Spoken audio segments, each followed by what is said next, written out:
Welcome, Pewter Report readers, viewers, and listeners to another edition of the Pewter Report podcast, Energized by Celsius. We've got a great show to you. We're going to talk about the Godwin extension, the Evans restructure, and what the Bucs could do at free agency. But wowza, do we just get a bombshell dropped by the insiders of the NFL. Davante Adams is headed to the Raiders. What does that mean for the Bucs' path to the NFC to get to another Super Bowl? Me, JC Allen of PewterReport.com, and Josh Quapo are going to be talking to you about it right now. Josh, first reactions on that deal. Are you serious? So I know Kyle Brandt of Good Morning Football. He hates the eyes emoji, but that's what it is. Everyone in football right now has the eyes emoji because Davante Adams leaving the Packers, going to the Raiders, that is huge. That shakes up not only the NFC, it definitely shakes up the AFC West, shakes up all of football, and it's news. It is a lot of big news. Oh, it's huge, and the compensation was crazy. I mean, the Raiders only give up a first and second round pick this year. Obviously, the contract, you include that in the deal. It's a 5-year deal worth $141.25 million, making him the highest paid receiver in the NFL over DeAndre Hopkins. So, I mean, it's a huge move that shakes up the entire NFC. And Aaron Rodgers knew about it, supposedly. He knew that he could be on his way out, and he still re-signed. There was, months of will he, won't he retire? Is he going to the Broncos? What is he doing? And he decides to re-sign. It comes out that he knew about that. And just as Leo's saying, we appreciate the super chat. Every team got weaker except for the Bucs. The path to the Super Bowl, to the NFC, it looks pretty strong right now, because you look at what the Rams did. They lost Von Miller. They lost their number 2 cornerback. They lost their nose tackle, Sebastian Joseph Day. They brought in Allen Robinson, but they haven't gotten stronger on the defensive side of the ball, and you can't just outscore everybody. So you look at that, and then you look at what the Packers just did, taking away their best weapon, letting wide receivers get signed up like an Allen Robinson. And now what's their move? What are they going to do? You have to think that even though he knew about it, Aaron Rodgers is he's just beside himself. Just what did I get myself into? Jeopardy was calling. I could have just stayed at Jeopardy. What's going on? But instead, no, he's back with the Packers, and there is really no weapons for him. Randall Cobb, Alan Lazard, Mercedes Lewis. It looks pretty bleak there. I think notoriously Green Bay has not picked a wide receiver in the first round in 20 years at this point. Every year, everyone says this is the year they've got to do it, right? But I mean, really, this is the year they've got to go wide receiver in the first round, right? Especially now because they're picking twice in the first round after the compensation for Davante Adams. So you would think so. But, Green Bay does what Green Bay wants. Yeah, I mean, it's making that Jordan Love pick look even stupider right now. And then going A.J. Dillon and then paying Aaron Jones the next year. I don't know what the plan is. Maybe they retain MVS. Maybe they're looking at a Julio Jones, or Odell Beckham Jr. is on the market, but he's not going to be ready till about November. Does he want to come off an ACL tear and then go learn a new offense? It's really going to be interesting what they do. Maybe they make a trade with the Rams for Robert Woods now, who's kind of the third guy on that team. They're going to have to do something. And even if they do draft a guy, how quickly can he get up to speed? Is he going to come out the gates? We know, teams have had great success with first-round wide receivers the past few years, but can they get a guy at that spot? I think they're picking, 18? The Raiders, somewhere around there, the Raiders are. So, I mean, it's going to be super interesting how they fill this team out, because they've also lost Adarius Smith. They've also lost a few other players on that defense. Rasul Douglas, their starting cornerback, still remains unsigned. So what are they going to do? Now, they opened up a bunch of money with, relinquishing that franchise tag, but they have to make some moves, and they're going to have to do it soon to field a team that's going to be, up to Rodgers' standards and able to compete in the NFC for Super Bowl. Yeah, I mean, I think it's not a team devoid of talent. They still have a lot of talent on that defense, but they have some very noticeable holes, and it's how they go about filling those holes. And I think the number one concern at this point has to be wide receiver. And if you look at the free agent market, it's the top tier guys are gone. And so now they're looking at second tier dudes who can help, but every successful offense tends to have that number one, that alpha. And right now Green Bay doesn't. So it'll be interesting to see where they go to get it. There's still going to be players. You look at the NFC North, it's by no means a juggernaut division. Green Bay should still be the odds-on favorite to move out of there into the playoffs. But once they get to the playoffs, the current holes they have make them definitely a human team, right? They can be beat. And Tampa Bay, we've got, the Bucs have a difficult schedule, but within their division, at least at this moment, it looks very winnable with the division opponents. And once you get into the playoffs, you stack up Tampa Bay's current roster against Green Bay's. I'll take Tampa Bay's right now. Absolutely. Absolutely. I'm with you there. And looking at the John Ledyard, obviously at pewterreport.com, put up a post today on Twitter about the top players at each position. And looking at the wide receivers left in free agency, you have Juju, you have Will Fuller, OBJ, obviously injured, not back till November, AJ Green, Jarvis Landry, Julio Jones, Emmanuel Sanders, Valdez Scantling, who's obviously been with the Packers, and Cole Beasley. So your options, as you said, are all number 2 and below guys. And the craziest thing, they just had Randall Cobb take a pay cut. He just took a pay cut to stay in Green Bay. But what? Would you just right now to be the number one? To be the number one. He is the number 1 right now, which is crazy. You have Allen Lazard and Randall Cobb. Now, again, they'll probably draft 1 or 2 guys. You have to think in the draft, whether it's at, they're going to back-to-back first, second round, depending on who's available, and try to fill that room through the draft. But you still need some veteran guys on there that Rodgers can lean on, that he's not going to get frustrated midseason because these guys are in the wrong spot, running the wrong route, can't get separation against NFL quality corners. So it's going to be really, really interesting to see what they can do and what they're going to be able to do. Once free agency, once they dip into the free agent pool, because guys are getting snatched up, and they could have had a guy like Allen Robinson. They missed the boat on that opportunity. And now they have to scramble and try to fill out that wide receiver room. It's going to be interesting to see what they do. Absolutely. But one room that's not going to have to be worried about is the one here in Tampa, because that's right. And matter of fact, the Buccaneers slapped the franchise tag, and we knew it was a mean to an end, but they got their man locked up. I mean, he's locked up 3 years, $60 million, 40 guaranteed. It's funny because we all looked at that Mike Williams deal and was like, wow, they're paying Mike Williams what? That's gonna set Chris Godwin up for a big payday. And then obviously Christian Kirk got paid bananas money from Jacksonville Jaguars, who Balky's over there. No wonder why Byron Leftwich didn't want to go there. Balky's over there spending money like he's about to get divorced, and they're about to shut the joint checking account off. So he's just buying handbags and purses and whatever he can, expensive things. And we're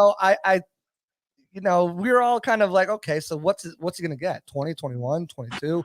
What's his market? But he ends up getting $20 million a year, very similar to Mike Williams' deal, because they shared the same agent, but it's set up a little bit differently. It's not set up the same way. They had tacked on void years, and Josh, you're our cap guy, so kind of break down how this deal is spread out. What's the cap hit this year, and what's it look like for the Bucs going forward? Yeah, so very similar deal to Mike Williams, like you said, but the difference is really what the quarterback situation is between the two teams. The Chargers have Justin Herbert on a rookie quarterback deal, which means that he doesn't count much against the cap, so that they can have larger cap numbers right now until he gets his big deal down the line. And so with that, Mike Williams ends up with a $14 million cap hit in year 1.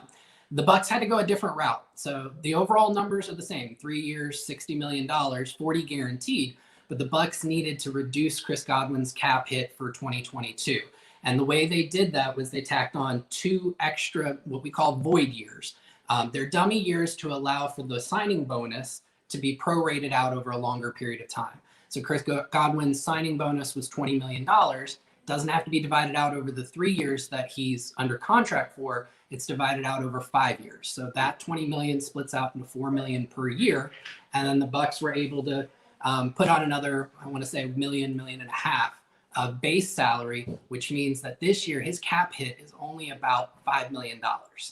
That does mean that in years 2 and 3, they're going to be bigger cap hits, but those salaries can again be prorated out into the void years and allow the Bucs to some flexibility in how they want to manage his cap number until year 2 or 3 when they may talk extension. So for right now, what it does is it allows the Bucs to bring back more players. Chris Godwin with a $5 million cap hit is absolutely what you want to hear about as a Bucs fan for 2022 as they really try and go for another Super Bowl. Yeah, absolutely. You look at the deal, team friendly, the way he set it up.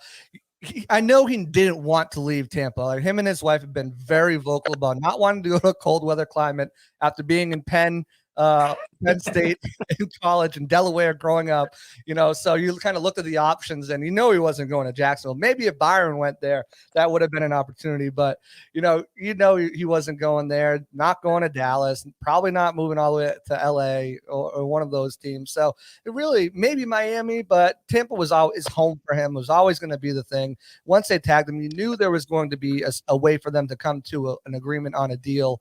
And, obviously the way he did it, opening up cap space, getting that money up front as well, $40 million guaranteed at signing is just a great deal for him. And his wife are, put posts on Instagram appreciating the journey and what the deal that the Bucs gave him. So you got to love that. You got to love the cap space that they open, because right now they're currently 20.6, 20.8 over the cap, under the cap right now. They've got a lot of money to spend, so to speak. But one of those big things, shoes that hasn't dropped, is the Shaq Mason deal. Because once that Shaq Mason deal goes through, it's going to subtract about $7.8 million, which leaves them around 12.6, somewhere around there. Guesstimate range. We don't know, what the actual number is. That's including Russell Gage's contract, which is not, official yet, or Aaron Stinney's as well. So Brashad Perriman as well. So they have money to spend, and that money opened up there. That extra little bit of money, because they'd only be sitting around $2 million, was opened up once again. You guys already know who probably helped open up that money, but Mr. Mike Evans. Mike Evans is a consummate team guy for us. And let's get this straight. And Josh, you made a great joke in the group chat. He's getting this money up front, so it really doesn't matter to him. People are like, oh, he's such a team guy. And I'll preface it by saying he is a team guy, but he's also getting a boatload of money up front rather than later in the contract. So most players don't mind doing that. In fact, some players even have it written in their contract where it's not even a phone call you have to make. You just do it. Daniel Hunter of the Vikings is one of those guys. So he opens up that money for the Bucs to let them kind of bring back some guys. And you have to hope that that's what they're going to do is, not only look at their own guys in free agency, but try to make a splash here. And, the exact numbers, because it wasn't a traditional restructure, right? I think they had another void year or something on there, right, Josh? Yeah, so under a traditional restructure with the amount of years left on Evans's deal, they could have opened up about $9.7 million in extra cap room. They ended up opening, I want to say, about 10.6, and what they did was they added another void year to push some extra prorated bonus money down the line. I think the big thing, JC, you know me, like I love doing the numbers, but I know that for our viewers and our readers and our listeners, it's more about what's the big picture. And I don't want to get too much into the weeds on everything that's done, but the big thing is that the Bucs still have a lot of flexibility to move with the market in a way that they feel will benefit their team. So if they see a player that they like, they can absolutely afford almost anybody who's out on the market right now. They've still got the flexibility because they've still got some other contracts that they could restructure or potentially extend in order to give them more room. And you're going to hear different numbers out there from different people who are examining the cap. And a lot of it just comes down to what deals are they currently counting, because a lot of these deals have been reported but not actually triggered. And so you're going to hear a lot of different numbers. The big thing to understand as a fan of the team is that they have the flexibility to do what they really feel is best for putting the best team together for 2022. And they've got a few different people that they could go to. They could do a Brady restructure, or they could extend him if he's open to that. They can touch Donovan Smith's deal. They can touch Davante David's deal. Shaq Mason, once he is officially on the roster, there's some money to open up there by reducing his base salary and pushing some guaranteed money down the road. So if you're a fan of the team, if there's a player that you really think that the Bucs could use that will make their team better, the cool thing to know, I can't predict that the Bucs will get that player, but they have the ability to. And that's the one thing that Jason Light, Mike Greenberg, and the entire team in their ops department is really great, is allowing themselves the flexibility to move with the market to create the best roster possible. And it's funny that you mentioned that they have the flexibility to go out there and get potentially a big name player that, one of these guys that just got cut or still on the market. You've got the chat in a frenzy right now.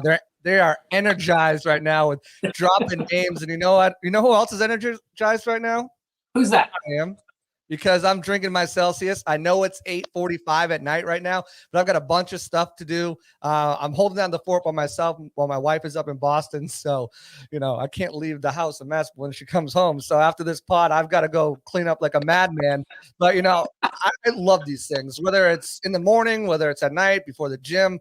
These things are amazing. Celsius is definitely the best energy drink on the market right now. It powers active lives with functional, essential energy. It's sugar-free. There's no crash. To be an understatement, I used to drink other, energy drinks, and I would always even the sugar-free ones, I'd always feel a crash. But with Celsius, that's not the case. And not only isn't that the case, there's so many limited flavors you can get. But with Celsius, you don't have that. You have so many flavors. And this is only like 6, 7 flavors. They've just come out with another 4, 5, 6 flavors. They've got, obviously, the tropical vibe is a great one. Wild berry is one of the ones that this is the first Celsius I ever drank. John talked me into it after we were at rookie mini camp back last year. I'm like, all right, let me try this. Let me see what the hype is. And I've been hooked ever since. The orange tastes like orange soda.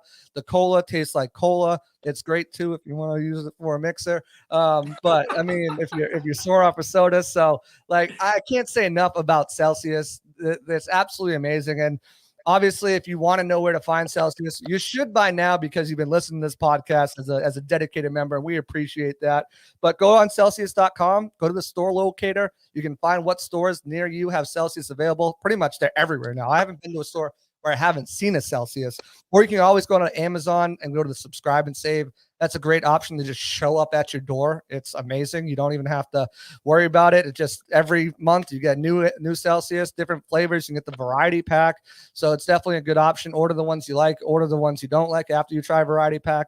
And Celsius doesn't just have energy drinks. They also have these awesome protein bars, the fast protein bars, which are absolutely amazing as well. I definitely recommend you checking these out.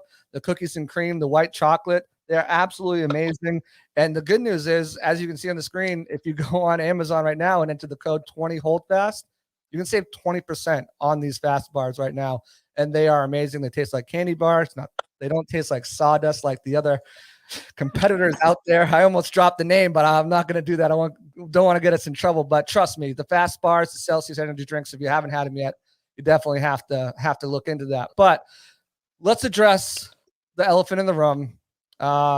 Skip Bayless. I feel funny even just saying this. Skip Bayless today on his podcast mentioned that from one of Julio Jones's close people, he got a message that said Tom Brady slid into Julio Jones' DM and said, hey, come join the sunshine and play down here. What are your thoughts on a potential Julio Jones signing for the Bucs? Are you on that? Are you not on that? I mean, it depends what type of guy we're getting. What Julio Jones are we getting out of this? Are we getting this Julio Jones? Or are we getting this Julio Jones? Like, which one are we getting? And even is this like end of career Julio Jones at Atlanta when he's always injured? What are your thoughts on the whole Julio Jones talk that's been out there? I know some fans are excited to see it, but what do you think overall on it? Yeah, I'm not going to comment on the quality of Skip Bayless's sources, but in terms of the premise of the idea, if you look at Julio Jones last year, the Titans traded for him, and what he needed to be for that offense was a complement to A.J. Brown, right? And something who could help open up the offense and allow defenses to not key in so much on Brown and on, why am I forgetting the running back's name? Derrick Henry. Right, Derrick Henry. And unfortunately, just Julio seemed to be past his prime. He was not healthy for most of the year, and so he wasn't what they needed him to be. Now, you look at Tampa Bay's offense, the Bucs don't need him to be that, right? They've got Evans, they've got Godwin, they signed Russell Gage. They've got some very specific role players beyond that in terms of Tyler Johnson, Scotty Miller, Jalen Darden, and Brashad Perryman.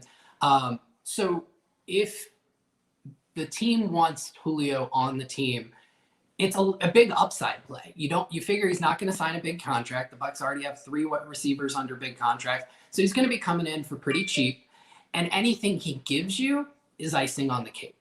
So if Julio Jones ends up on the Bucs roster, me looking at it from the outside in, I say that that's a ton of upside for not a lot of risk, because it's not going to be a big contract. It's not going to be where he's necessary to the offense to perform. So if Julio Jones ends up on the Bucs roster, all the better for it. That's a lot of upside with very little downside. Yeah, I think it's all what the contract is, right? You don't want to give a guy 6, 7, anything over, I think 3.5 with incentive. The Julio Antonio Brown deal would be perfect for Julio Jones. Something like that, kind of with some incentives in there, 3.5, 2.5 million, a little bit over the veteran minimum to see. And this is all assuming that Julio wants to try to win a ring. He's been the best wide receiver in football, number 2 wide receiver in football, and he's fallen off. He's had injuries, and even still last year he played 10 games. He wasn't himself. Obviously, everyone could see that. He finished with 31 receptions, 434 yards, and a touchdown. And he still posted a pretty decent receiving grade of 74.9 per our friends over at Pro Football Focus. So it's one of those things where I know a lot of fans are in, especially Leo, with another super chat. Appreciate that, Leo, saying I'm all in for Julio. He's not going to take his shirt off in the middle of a game. I thought Julio's going to do that. But Evans, Godwin, Gage, Julio, Gronk, Lenny. Wow. Lenny's obviously someone that Bates monitoring. We don't know if he's coming back or not. Gronk, it's pretty much a toss-up. He's coming, but I think, if he's willing to come in and compete for that, or even just slot right into that number 4 role behind Gage, I think you have to, try it out. For the Bucs side, it's a big win. Again, depending on the contract. For me, looking at it, especially looking at it within the context of what just happened in Green Bay, what's the upside for Julio? That's the thing that I keep coming back to. I think there are some situations out there, depending on how much interest is shown in him, where he comes to Tampa Bay, he's going to be the number 4 guy most likely. There are a lot of other places where he could be the number 2 guy. In Green Bay, apparently, he could be the one at this point. So from his standpoint, it really comes down to what's important to him at this point in his career. He came very close to winning a ring a few years ago. The guy under center for the Tampa Bay kind of ruined that for him. And, maybe he does want to join forces with Tom Brady to finally get that ring. There's a version where, Julio's still interested in being an alpha receiver, being a major contributor to an offense. And Tampa's not going to be able to Tampa Bay's not going to be able to sell him on that, because their wide receiving core is fairly set at the top 3. Right. So, if he's willing to come in and be that number 4 guy and be, because, let's face it, Tampa uses 4 wide receivers quite a bit. It's not like he's not going to see the field. It's not like he's going to be sitting on the sidelines, but it really depends on where his head is at. What is he looking for in this stage of his career? Because right now there's a huge opening in Green Bay. So, that might be a spot we could go. I know there's always been some mutual respect between him and Bill Belichick, but obviously there's no Brady there. And if again, take Skip Bayless at a grain of salt. I don't trust his sources. I don't trust the guy personally, but if Tom Brady is reaching out to recruiting, we know it's pretty hard to say no. But that's another thing too. What's Julio's pride like? Is he willing to come in and be the number 3 guy under a Gage, who he played for and was above the past 3 years before he obviously left last season for Tennessee? So it's an interesting issue. Are his hamstrings still there? It's like, I wouldn't be opposed to it depending on the contract. And I know we talk about how the cap is a myth and funny money, but there's some point where, you talk about it that way. Not me. I talk about it. All right. But at some point, there's got to be a line in the sand where you say, okay, this guy's not worth this much money. I think Julio's probably around 3.5 million, where you're not going to go. You're already spending almost $50 million on your receiving core, as it is. So can you really add that guy? But again, that takes away Tyler Johnson's not on the team. Scotty Miller's not on the team, both making around $1 million. That comes off. So now you're only paying like $1.5 million, $2 million for Julio Jones if those guys don't make the team, which is a lot more palatable. Yeah. And one of the things that you mentioned is Julio Jones, what are his priorities, and kind of towards his character, and all signs point towards him being a high character guy. I recall back in 2019 when he was injured for quite a bit of the season, he was still out there before games. He was helping Calvin Ridley. He was helping Russell Gage better at their craft, making them better receivers. He goes to Tennessee last year, and he knew what his role was. He wasn't going to be the one. A.J. Brown was the one, and he accepted that role. So he seems very adept at understanding where he's going to work best within a team and embracing that role. So from that standpoint, I think he's a huge addition to the locker room. And as I said before, if Julio Jones is on this roster come August, September, I wouldn't be upset about it at all. Yeah, I mean, neither would I. I mean, but at a certain point too, right? We've seen the Bucs add to this offensive line, receiver.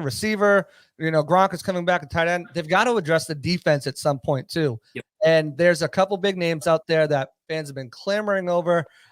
Thanks to Jenna Lane over at ESPN putting a post up of Tyrann Mathieu at Universal Studios over at the Volcano Park with none other than Todd Bowles' stepdaughter, who he's married to and has a child with, and his two sons. A lot of people have been talking about this guy. They want to see him with Jordan Whitehead leaving, Tyrann Mathieu coming in here. That family connection, obviously, trying to win a ring, another great player, very versatile, can do everything in the defensive backfield, play in the slot, play close to the line in the box, can play as a free safety. He really allows you to do so much with Antoine Winfield Jr. back there, and it allows Mike Edwards to be that third safety type of guy who's going to be, making plays for you. What are the odds you think that they can afford a Tyrann Mathieu, who made about $14 million last year? And what are your thoughts on him joining this team as a whole? Because a lot of fans are clamoring for him or safety help, but defensive help as a whole, because they've got to make some moves on the defense right now, because while they're set up offensively, you can't just score 30 plus on everybody and expect to win. Defense wins championships. We saw that in the Super Bowl. What are your thoughts on Tyrann Mathieu? Yeah, I think that he could be a very good fit for this defense, for any defense. And that's the great thing about Honey Badger, is that he's a do-it-all safety. He can encompass any role that you need him to. He can play single high, he can play two high, he can come into the box, he can play the slot. So he would be a chess piece. We've seen Antoine Winfield Jr.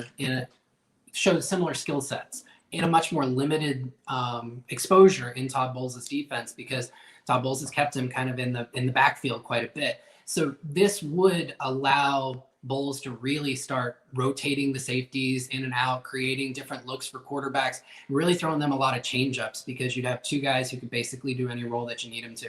So I think he'd be a great fit for the Bucs. The price tag is always going to be an issue, and like I said before, the Bucs have the flexibility to do a lot. If they went after Tyrann Mathieu, it would take away a lot of that flexibility. He's going to command at least $12 million a year, maybe more. He's still not quite 30 years old, so I think he's going to try and cash in. He's not going to take kind of a team-friendly deal. I think he's still going to command quite a bit of money. Of course, you can backload the deal, so they can bring down that 2022 number, but at some point, 2023 does come around, 2024 does come around, and you have to start accounting for all of these backloaded contracts. Can they get him? Yes. Would he make the defense better? I don't think anybody questions that. Will it happen? I hope so. I really do. I do too. And just looking at the guys out there right now, and that's not to say anything about Mike Edwards. And I think the coaching staff, judging by the fact that reportedly they didn't even offer a contract to, or even attempt to match the contract, which is relatively, a good deal that Jordan Whitehead got. And, we heard Carlton Davis mention that the no state income tax played a big part. And I think he's playing in New York, which has got a pretty decent income tax. You could probably get him down to that. He made 7.5 per year is what he's making up in New York. Maybe 6.5. You maybe could have talked them into definitely lower than 7.5, I think, and still re-signed Whitehead. So that being said, I think they have all the confidence of Mike Edwards. But if you can get a guy like Mathieu, I think you really have to look at that option there. And for him, I think a lot of it is going to be a situation where he feels he can win too.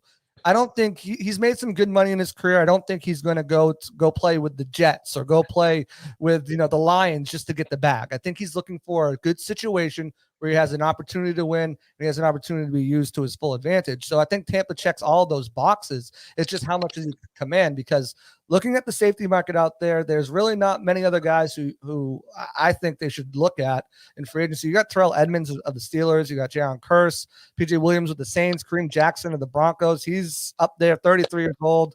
You got Jaquiski Tart with the 49ers, who's up there, his age, Anthony Harris, Jabril Peppers, Landon Collins was just released. And I don't really like any of those names. I think they would be better off looking at the draft at a Jaquan Brisker or Lewis Sine or a Jalen Petrie, one of those guys in the draft, because look at Light's track record with drafting safeties. He's been phenomenal with it. If Justin Evans to get injured, you're probably set there right now. You've got a great battle. So, I love the thought. Again, it comes down to money. I don't think, I don't think it's not a fit. I don't think it's not a place where he'd like to play. I just don't know if they're going to be able to afford him and still be able to make moves that they need to make going into the offseason. Yeah, and I think Scott Reynolds makes a really good point about the Bucs. With almost every player, they've got their number that they enter into negotiations, and they say, this is the number that we're willing to go up to. They may not tell the player that at the beginning because it is a negotiation, but there's a certain number that they're not willing to go past. Right.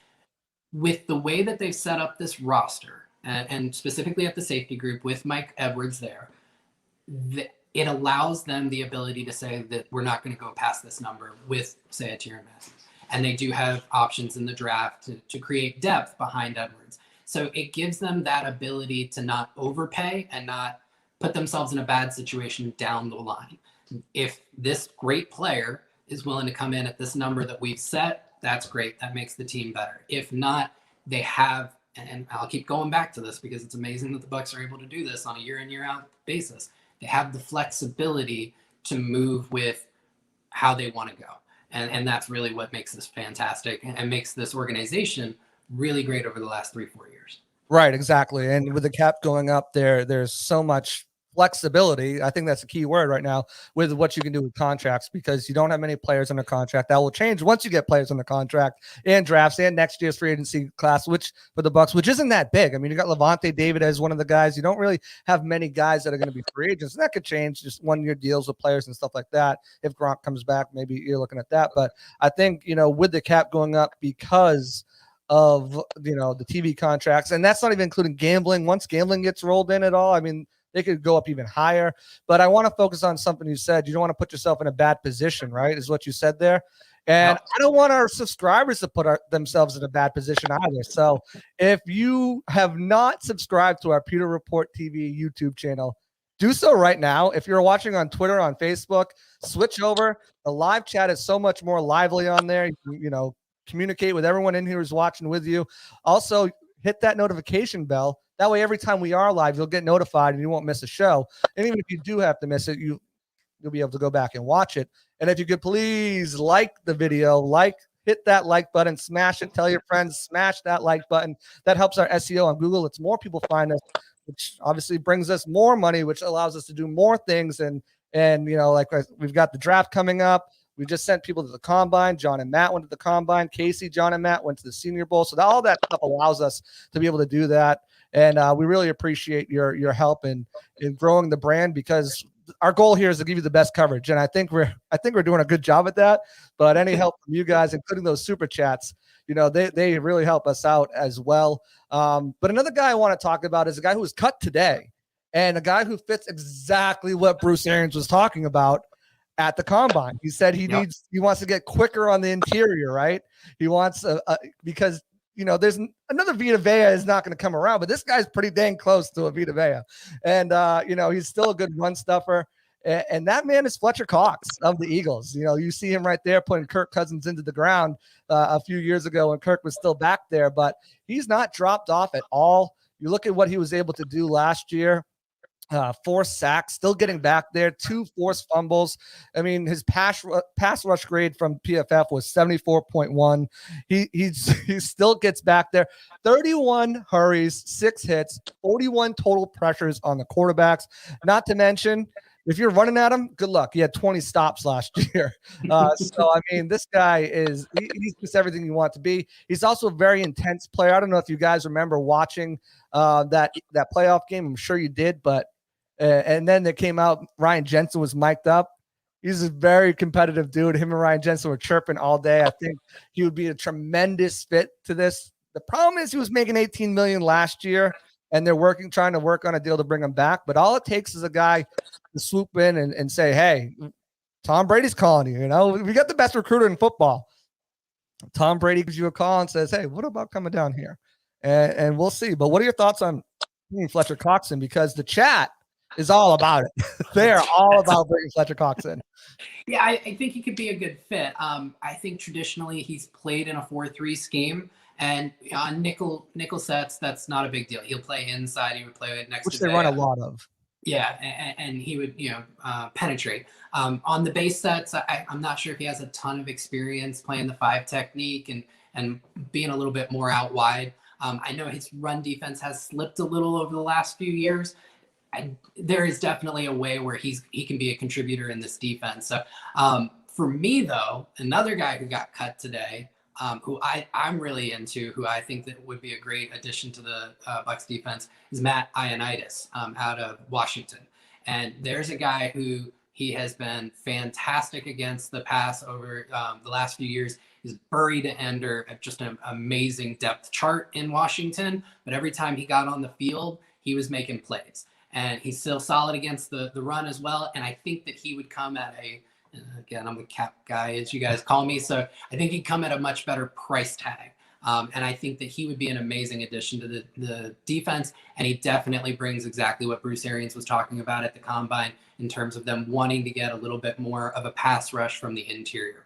Either guy's going to bring that skill set. One just does it at a much cheaper price. Yeah, and I agree. I think Matt Ioannidis is pretty much, great for what you're getting him at. He's not the best run defender, right? And that's kind of, as you said, Fletcher Cox has slipped a little bit in that area, but you've got some great linebackers to make up for that. Last year, similar numbers: 4 sacks, 1 forced fumble. You had 24 solo tackles, which was, 3 more than what Fletcher Cox did. Still had 20 stops, 34 hurries instead of the 40-something hurries, but his pass rush was 72.3 grade from PFF. So run defense 55, which isn't the best, but I mean, you're looking at a guy who's going to come in much cheaper than Fletcher Cox, and he was buried kind of over there, as you mentioned, in Washington, with all the draft picks that they have put in there with Allen and Sweat and Young.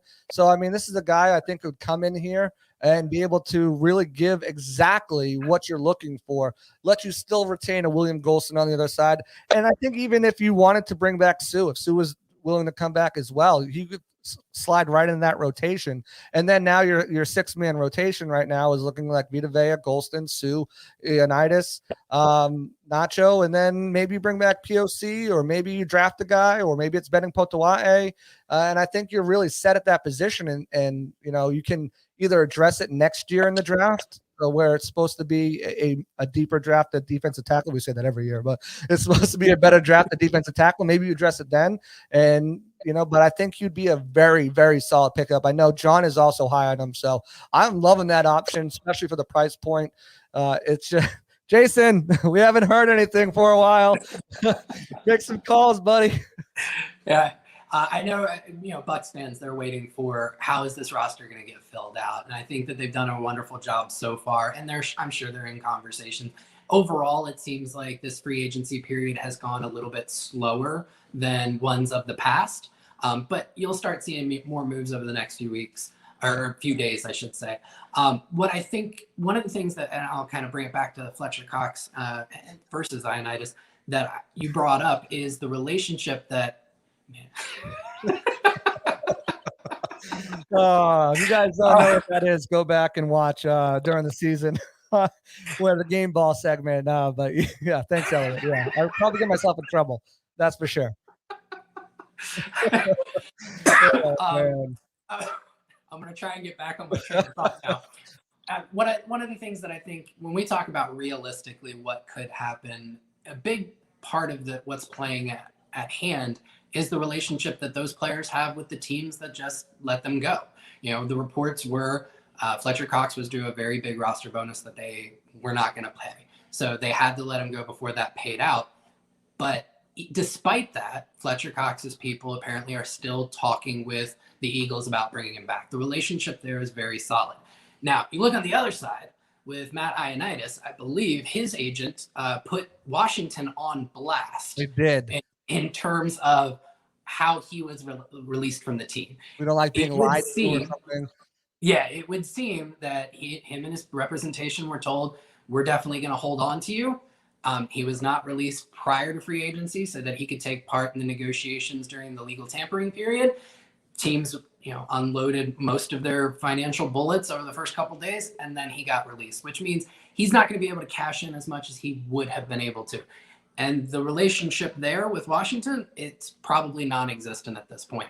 So that means he's definitely looking at other opportunities. He does seem to fit what the Bucs could want in that position. So I think that that's a more realistic option than Fletcher Cox, who spent his entire career with Philadelphia. He's won a Super Bowl with them and still genuinely seems to want to stay with them. Yeah. I agree. I mean, I think if you can get him, that goes a long way, and I don't think the money's going to be there. But I keep seeing this name pop up, and I just want your thoughts. Cole Beasley. I'm not for it. I get it. Good slot guy, but what the package looks like where you're going to put Cole Beasley and Godwin out there in the slot. What's he going to command for money? I think he's a guy who's a little bit full of himself. His ego's up there a little bit. And I don't know if he's going to be like, yeah, I'll come down for a veteran minimum and play with you guys and play with Brady, try to win a championship. I think he's going to go out there and he's going to try to get some money. And I don't think the Bucs have the money to afford him, or I just don't know if he's the best fit. But what are your thoughts on Cole Beasley? Well, I think we've talked about money here, and I don't want to go back on what I said at the beginning of this podcast, which was anybody that you can think of the Bucs can afford, and they can. They've got the flexibility to do that. I will go to Cole Beasley's skill set. Okay, he is a slot receiver, but it's a very specific slot skill. He's quick. He doesn't do much downfield, and he's on the smaller side, the traditional slot receiver. Doesn't really fit into Bruce Arians and Byron Leff, which is idea of a slot receiver. If you look at Chris Godwin, he's much bigger. He's a few inches taller. He's a lot heavy. He's got a bigger build than Cole Beasley, and he's used him in terms of blocking. He's a much more physical player, which is what they demand out of that position. Cole Beasley's never really been a guy who gets out wide, and really wouldn't fit what the Bucs are looking out wide in terms of deep threat. So I don't see the fit for the offense in terms of his skill set. Cole Beasley's still a fantastic receiver. He just doesn't quite fit what the Bucs look for in a slot receiver, which is really where he thrives. So I don't see the fit there. Yeah, I agree with that. And before we jump into the offense side of the football, because there's obviously still a really big hole on this offense. You've got great receivers. You've got the best quarterback to ever do it. Gronk is coming back most likely. So you got your tight end room, you could add somebody to that room, most likely a rookie or whatever. But behind Gronk and Brady, you're pretty set. Your offensive line, maybe you grab a guy like Zion Johnson, or maybe you take a look at some of the other left guards out there. Maybe you trust Denny to go out there and compete with Leverett and Hainsey, and that's good enough for you. But the defense, again, this is a position on the side of the ball that they have not addressed yet, besides Carlton Davis, which is huge. Don't get me wrong, but they have holes in safety if they don't think Mike Edwards can be. Because Mike Edwards is going to be your free safety, and you're kind of moving Antoine Winfield in that strong safety role, who's going to play more by the box. And that's not Mike Edwards' skill set, really. So, you're going to use him, and also you take away the versatility of having one of those guys play in the slot here and there. So, you're looking at potentially a strong safety that can play, and on the defensive side, you're looking at defensive line help, because all you got is Vita Vea, Benning Potawai, and Kobe Smith for some reason is still hanging around on this roster. What is Kobe Smith doing on this roster?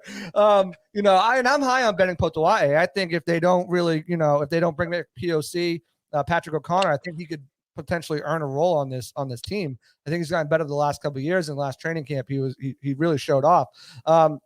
But that's a spot. Maybe backup linebacker is another spot as well, because obviously Kevin Minter, when Davante David was out, you could tell he was kind of cooked. He couldn't keep up. And with Devin White playing erratically, and he admitted it, he's got to play with a little bit more discipline. if God, forbid that Davante David goes down for an extended period of time, KJ Britt, yeah, KJ Britt's going to fill the best coverage linebacker potentially to ever play the game in Davante David. I don't think so. He's a 2-down run thumper. And Grant Stewart, love Mr. Irrelevant, great special teams guy, led the team in tackles on special teams, but he's not the guy either. So maybe they look at a backup linebacker who can fill in case injuries hit. Another position they could also look at too, which is, a lot of people look at, and they got Shaq Barrett and they just drafted JTS, and no one wants to appears. Not many people, I don't want to say no one, but not many people want to bring JPP back, this year because they don't want to impede his development. But Casey Hudson does. Casey Hudson does. That's right. But there's another guy out there, and a guy that I know John is huge on, and I think you'd be a great fit, and that's Darius Smith of the Packers, who got released, signed with the Baltimore Ravens, but then he did it. But then he did it. So, I mean, depending on what his contract is going to take, and again, we're looking at, this is a guy, as you mentioned, Bucs can afford anybody. He's not going to sign a cheap deal. He's going to come on, a multi-year deal. But bringing him in, what he would allow the Bucs to do is be very versatile with JTS. He played a lot of free tech, bumped inside, and a lot of passing downs. It was very effective. So, in essence, you would have that role filled by JTS, but also, you'd have Darius Smith also on the outside as well. So, it's a thought. I don't think it's going to happen because I think part of the reason he pulled out of the Ravens deal was the money factor. After seeing what Von Miller got and what some of these other guys got, I don't think it's going to happen. But talk to me about Darius Smith. What do you think his contract would come into, and how do you think his fit would be in this Bucs defense? Yeah, so I think, and correct me if I'm wrong, the details on his contract with the Ravens had him at somewhere around a base of like $9 million a year. Yes. And the Ravens were being praised at getting an extremely talented player for that kind of money. What they should have done was run that contract over to him and forced him to sign it immediately. Right. Because after that, after those reports came out, 2 big contracts got signed, and that was Von Miller with the Buffalo Bills and Chandler Jones with the Raiders, right? And both of those came in at north of 17, I think almost $18 million a year. Right. That's a big difference. That's double Zadarius. Now, I'm not saying Zadarius Smith has the track record that Von Miller or Chandler Jones have, but he's up there. He's a very talented pass rusher. He's had some injury issues over the last couple of years, but he can still bring it. And so looking at that and the way he pulled out of that deal, I don't have any inside information as to what caused him to pull out, but it seems reasonable that he saw some of these other things and said, wait, I didn't sign yet, did I? No, I didn't sign. Okay, let's see what else I can get. We didn't do the DocuSign, right? Yeah.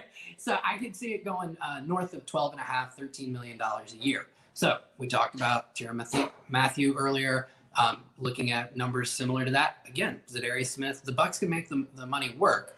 It's all right. That gives them a lot less room to add additional people. So how do they want to fill out depth versus how do they want to fill out that starting lineup is really going to be that seesaw that they're trying to balance. I think he's an incredible talent. You add him to Shaq Barrett and JTS. And don't forget, Anthony Nelson came along last year, and Cam Gill, he's got a good speed rush. So that's a very deep edge rush room or outside linebacker room. That's going to put a lot of fear in quarterbacks' minds. Anyone says it. Yeah, it is. Yeah, I agree. I don't see kind of what's happening this offseason. It's an arms race. It's an arms race at quarterback, and it's an arms race at rushing the passer. And a lot of teams are stacking up, and I wouldn't mind seeing the Bucs do the same. Yeah, especially if Deshaun Watson comes into this division, which it looks like he is. Apparently, reports say that he's going to take a couple days, but he's coming to the NFC South, guys. So whether you like it or not, it's going to be the Saints. He's still, reports said he was not considering the Panthers anymore. Apparently, he still is. They're still on his list, and obviously the Falcons, his hometown team that he grew up in Georgia. So Deshaun Watson is coming to the NFC South.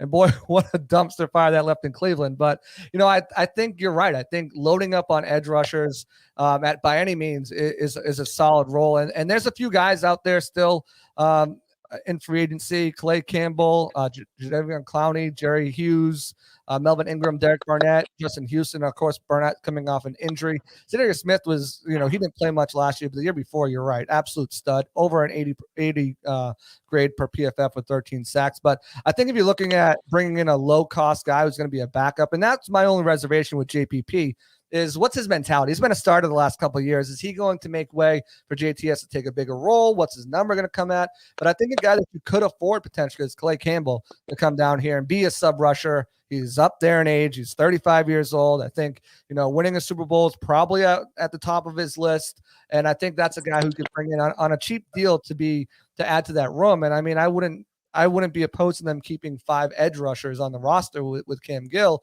and then maybe, even five guys in the linebacker room if you draft a guy. I know Troy Anderson has been a guy that Matt Matera has liked a lot out of Montana State, so maybe you look to that because the free agency pool of linebackers is trash. So if you're getting a linebacker, it's a pretty good draft to do one, so maybe that's the way you go. But switching gears to the offensive side of the ball, we talked about that one position that the Buccaneers still kind of have a question mark at. They got Keyshawn Vaughn, which if you talk to Bruce Arians, he could be a feature back. I don't think so. But, obviously the biggest name out there is this guy. It's Leonard Fournette, right? What are the chances he comes back? What is he looking at for a contract? What do you think he would command? Because you see the market hasn't really moved that much. It's moved for some of the third down backs, the lower tier guys. And the first 2 guys to go were John Connor for $7 million back to Arizona and Chase Edmonds for $6 million. Projections had him around $8 or $9 million. Where do you think Leonard Fournette comes? And do you think there's a real interest to bring him back to Tampa? I think there could be. I mean, Fournette had a much better season in 2021 than he did in 2020. Of course, there was the playoff Lenny run, the Lombardi Lenny run. He had an incredible playoff run in 2020, and he followed that up with a really good season in 2021. He improved in his pass blocking. He improved in his receiving skills. He ran hard. He set a career high in yards per carry. So I would think that there's at least some interest from Tampa Bay. It all comes down to the number, right? At the beginning of free agency, I think PFF had his projections somewhere around $7 million a year. Every day that we go by where he isn't signed, that number is probably coming down. So a lot of it just comes down to what's the cost going to be. I think that he's not the only name out there. I think you could find some pretty cool skill sets that would work well in this offense, and a couple of other names that are still available. Cordarrelle Patterson from Atlanta, and you take him and Russell Gage off of Atlanta and add them to Tampa Bay, and that's just rubbing salt in the wound, which, hey, that sounds good to me. And then you also have Melvin Gordon, who played very well for Denver last year. So those 2 guys, I think, are also ones to keep an eye on to see if the Bucs maybe bring them in. A lot of it's just going to come down to the length of the deal, how much guaranteed money is on there, and then, of course, how much per year. I don't see the Bucs spending more than $4.5 to $5 million per year on whatever free agent running back they may bring in. So I think that it really comes down to who's going to get in that price range. Yeah, you mentioned Patterson, and obviously Scott has showed no holds barred when it comes to his affinity for adding a guy like him who can be a dual threat for you, really, in the passing game and the running game. Last year finished with 618 yards and 6 touchdowns, 4 yards a carry, which is pretty solid numbers. And as a receiving threat, he's just dynamic. I mean, 52 receptions, 548 yards, 5 touchdowns. One of those was on the Buccaneers as well. So if you can bring a guy like him in, I think that solves, it lets you get really creative how you use him. Another guy you mentioned there too is Melvin Gordon. I really like Melvin Gordon a lot. I think he'd be a great fit. Looking at what he did last year, 918 yards, splitting time with Javonte Williams, 8 touchdowns, 4.5 yards a carry, which is pretty good in that division. His rushing grade was up there at 83.4. Receiving, not so much, but he still pulled in 28 receptions for 213 yards and 2 touchdowns. Did have 3 drops. You hate those drops and 3 fumbles. But I think he could definitely come in here and be a solid contributor for this Buccaneers team. Another guy that I like, who I know Scott likes as well, is someone who hasn't had any production, but from week 11 on was one of the most productive running backs in the NFL. And that's a guy named Rashad Penny out of Seattle. Now, he's not getting a lot of noise, not going to make a lot of money. I think probably around 12 million, but he finished the season with 749 yards and 6 touchdowns with a 6.3 yards per carry up in that division against guys like Aaron Donald and San Francisco's D line. And I think he'd be a good get. Again, though, with him and the next guy that I'll mention, 6 receptions, 48 yards with a drop. That's not really what you want out of a receiving option in this offense. But what are your thoughts on a Rashad Penny as a low cost guy? And if Leonard's not back, are you more on the Patterson bandwagon, or are you more looking at a true runner like a Melvin Gordon? Yeah, so I think out of all of those options, I think I like Patterson the best, because he is kind of like a Swiss Army knife. You can use him in so many different ways. He's a weapon, and he forces defenses to account for him in a multitude of ways. Much like kind of when you're finishing up the defense, talking about Campbell, Campbell can play all along the defensive line. He can play 5-3-1 technique. So he allows you a lot of versatility there. So I'm a big fan of players who can bring in a skill set that's multifaceted. So Patterson's probably my favorite. I did have Penny as, I believe, a part of my Bucs battle plan. When you consider, again, the upside, because he shouldn't command that much money because of his injury history. But you look at what he was able to do down the stretch last year. He was that Seattle offense in the back half. And I was very impressed with that. And in the Bruce Arians, run scheme, the offense Byron Leftwich runs, it's a duo scheme. I think that his physical running style plays very well for that. You can get through the gap, and he runs hard. So I really do like that. But as you mentioned, it's a bit of a limited skill set, and it may not play well enough for what the Bucs are looking for in a complete back. So, yeah. But I think they're all interesting options who can add a level to this offense that will help improve it.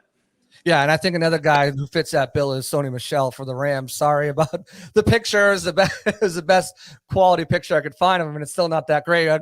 Just running through an open hole against the Bucs. What is that, Nelson and Devin White right there just cruising on by? But I think he's another guy. He's a north to south runner. He's not a skilled receiver. But he's one of the best pass protectors in the league, and he's also a guy who's got great familiarity with Tom Brady. Won a Super Bowl with him, and Shaq Mason for that matter. So he knows Shaq's tendencies a little bit when he's opened up holes for running backs. So I think he'd be another fit. I've seen some people in the comments kind of mention him too.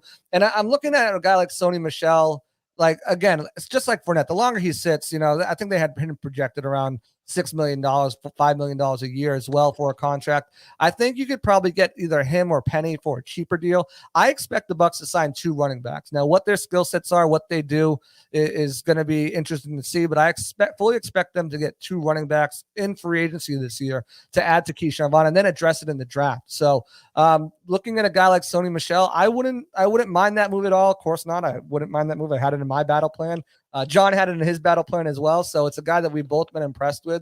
But, I think that's a guy you can do. So, I mean, if you tell me that you can go out there, get, Ioannidis, Tyrann Mathieu will be your big guy. And then you go out and get maybe, a Calais Campbell as a backup, and then one of those 2 guys, maybe a Melvin Gordon, and I think you can afford all those guys while bringing Golston back and bringing Gronk back. I think that would be a really successful offseason. You've upgraded, obviously, at right guard. You've upgraded at the safety position, and you've brought in some key veteran guys that can plug and play on your defensive line, backup edge rushing guy, and then a good running back or 2 as well. It's probably a pipe dream that they can bring all those guys in. I think you're probably looking at maybe 1 or 2 tops, maybe 3. But, I think if the Bucs could do it, it would make for a great offseason. And if you're looking right now at the NFC and what's happening with Davante Adams leaving, the AFC really just stealing all their players, I think now we talk about all in, right? We talk about going all in to build the best roster you can. You got to take advantage of Tom Brady's years. Well, kicking that can down the road and opening up that cap space to bring in multiple players, even if they're on 1-year contracts and you have to put void years and take that hit. I think that's what you need to do. And adding some of those top players is exactly what you want to do. The problem is, Josh, is how do you open up the cap space to do it? Because as of right now, they're only sitting at around 12 million once that Shaq Mason goes through. What are the other ways that they can open up cap space before we get out of here to make bigger moves and make those splashes, afford their draft picks, have some money left over for the season in case there's any in-season stuff, because they're going to need that money as we saw last year. But how do they do that? Who's left to restructure after they've done Evans and Brate and also extending Godwin and Shaq Barrett? Yeah, so there's three big ones that are left that you could extend or restructure, and that's left tackle Donovan Smith, obviously Tom Brady's contract itself, and then Davante David. So those are the three big ones. You also have some other fringe moves that they could make, and I want to be very clear on this. I have no side information, but both of your special teamers have contracts that could open up some cap room in terms of Bradley Pinion. His cap hits 2.9 million. There's no dead money if the Bucs let him go. Ryan Suckup, the kicker, he's on the cap for 4 million, and letting him go, I think, saves 1.5 or 2.5 million. So you've got some money there that you could also open up to get some of these deals in. And both of those players have competition already on the roster that's set for training camp. Sterling Hoffrichter, the punter who used to be in Atlanta, he's on the Bucs roster, and Jose Borregales. Say his name, John. John refuses to say his name. We'll only call him Jose B. Jose B. Yeah. It's Borregales. I know that Bruce Arians has publicly said that there's going to be an open competition between him and Ryan Suckup this year. He's very high on Jose B. So there's are some of the moves that they can make. And I think I mentioned earlier, Shaq Mason, once he's on the team, his contract could be opened up, and they could kick some of it down the road. Long lost Glazer. Yeah, long lost Glazer has a great point. Devin White is eligible for a contract extension. You're absolutely right. That's a great point. That is something that they could look to. I think as of right now, the team seems to be set on going with a 5th-year option for him, and seeing what he can do this year and potentially next year before they go for the long-term deal. But you're absolutely right. That is an avenue that they can explore. So I just want to ask you, because I gauged my Twitter followers, and I put out a poll. There's over like 530 people who participated. Who do you want to see the Bucs bring back next? Like, if you could say from their own guys, if you could say who you want to bring back to the roster, who would it be? And then I'll tell you the results of the poll. What were the different options that you put in? Okay, I'll give you the options. What if I go with like Pat O'Connor? I don't know Schreiner. if anybody else voted for Pat O'Connor. So it was Leonard Fournette, William Golston, Ndamukong Suh, and JPP. Out of those 4 players, which one is to you priority to bring back to this roster? For me, it's Golston. Yeah, he's one of the original Bucs from this roster. He's played at a very high level across a bunch of different defenses over the years, and he had his best year ever last year. He set a career high in sacks. He continued to play the run stoutly, and I would love to see Golston continue to play for the Bucs and end his career as a Buc. So a few years ago, I did a Tampa Bay Bucs 5K, and he was their guest of honor. So there's a little bit of a personal bias there, but I would really enjoy Golston. Anyone who's met Golston, there's a personal bias there. He's just a great guy. But yeah, I'm with you. I think Golston, you really look what he did in his 3rd year, was able to get after the pass rusher more. Very underrated, run stuffer and player in general. I compare him, and I always caveat this, that he's not the player Simeon Rice is. He's not the player Richard Seymour is. But, and I spoke to him before the Super Bowl, and he's like, I'm that lunch pail player. I just come to work and I do my job. And that summarizes Golston to a T. He just comes to work, does his job, and quietly is just super effective at it. Barely ever in the wrong position to make plays. Doesn't really get penalized often. So I'm agreeing with you. I think that William Golston is the next guy that I would want to bring back out of their own free agents. But Twitter did not agree. In a landslide. Leonard Fournette, 52%. 52% of Twitter users on my page, and whoever else voted, I don't know, maybe you're not on my page, but 52% wanted to bring Leonard Fournette. Golston was second with 23%. Ndamukong Suh was at 19%, and for some reason, 6% of people voted for JPP. How many times was Casey Hudson allowed to vote? Casey Hudson must have made like 30 burners last night and just smashing JPP's percentage. She's like, it's not going any higher. But I think JPP, I mean, I appreciate everything he did. He was a big part of the culture change. But I just think that at this point, coming off injuries was a liability last year, even though he was playing with an injury. Obviously, it was your only Pro Bowl the year before. But I think JPP, and I can't speak for himself, but to me, I don't think he's the guy who's going to be comfortable in taking a back seat to JTS. I think he's going to want to look for somewhere where he can go out there and get, starter snaps and be really effective. But, you got to give him all the love, all the credit for what he's done for this Buccaneers organization. And again, the 6% is a little crazy too, because he's recovering from a torn rotator cuff. And at his age, I don't see him getting signed. And this has been said by almost everyone at Pewter Report until at least right before training camp, when teams can gauge his health a little bit better. So, love JPP, but, 6% Casey Hudson, you got to stop making burners to vote for him. Other than that, guys, I really appreciate y'all coming to this Pewter Report podcast late night section. If you could do me one more thing before we get out of here, please, if you haven't done it, subscribe to the Pewter Report TV YouTube channel. Hit that like button, please. It takes 2 seconds to just hit that like button if you're on YouTube. If you're not watching on YouTube, make sure you switch over to YouTube, because YouTube's the place to be at. And make sure you subscribe. Hit that notification. Hit that like button. It helps our SEO. It helps get us more viewers, which brings us more money, which allows us to do more creative and fun things for you. But that being said, I would like to just thank you guys for all coming out tonight. I know it was a last-minute late edition pod at 8:30, starting real late. So, again, thank you guys. For Josh Quapo, for myself, JC Allen, here at Pewter Report Podcast. Have a wonderful night. Let's expect some good news coming this weekend with some more Bucs news. And with that being said, we're out.